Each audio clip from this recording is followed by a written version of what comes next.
Apparently, there is this new trend going around called Scrambled Oats.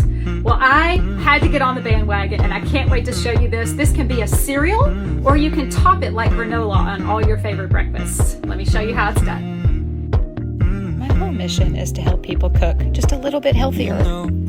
We want to lower that chronic inflammation in our body, and I want to help you with that and show you that recipes can be quick, but the best part is they can also be delicious and be healthy.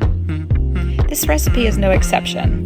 It's different, it's fun, it keeps you from getting bored with your meals.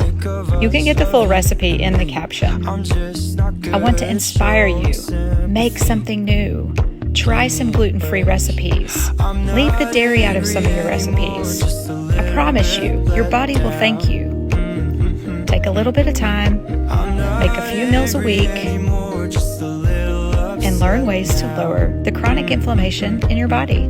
Like and follow for more.